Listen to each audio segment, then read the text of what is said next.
France didn't just claim land overseas, it claimed a mission to transform the world. French leaders argued that their empire wasn't merely about power or profit, but about spreading a universal civilization. Yet the gap between this ideal and the reality of colonial rule would ultimately help unravel one of the largest empires in modern history. The French Colonial Empire developed over several centuries, beginning in the 17th century and lasting until the mid-20th century. Unlike some empires that justified expansion primarily through trade or strategic advantage, French imperial ideology was heavily shaped by the belief that French culture represented a universal model of civilization. This idea became known as the mission civilisatrice, or civilizing mission. According to this concept, France had a responsibility to spread its language, culture, laws, and political ideals to societies considered less developed.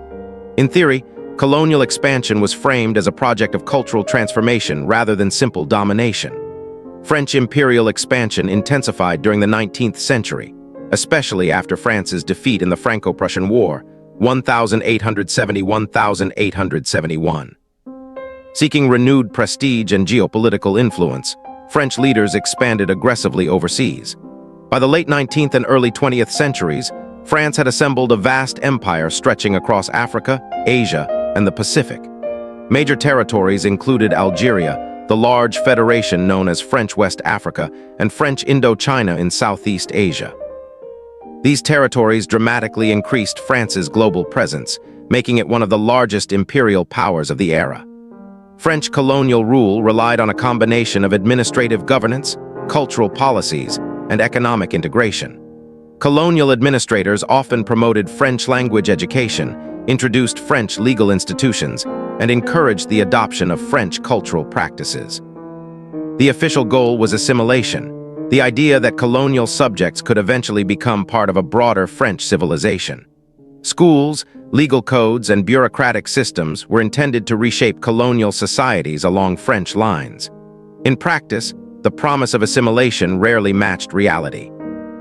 Most colonial subjects remained governed under separate legal systems and were denied the political rights enjoyed by citizens in France itself. After World War II, these contradictions became increasingly difficult to sustain. Nationalist movements grew stronger across the empire, while European powers were weakened by the war. As a result, French colonial rule gradually unraveled during the mid-20th century, with independence movements dismantling imperial control across Africa and Asia. The French colonial empire left a deep and lasting impact on the regions it governed. French language, legal traditions, and political institutions remain influential in many former colonies today.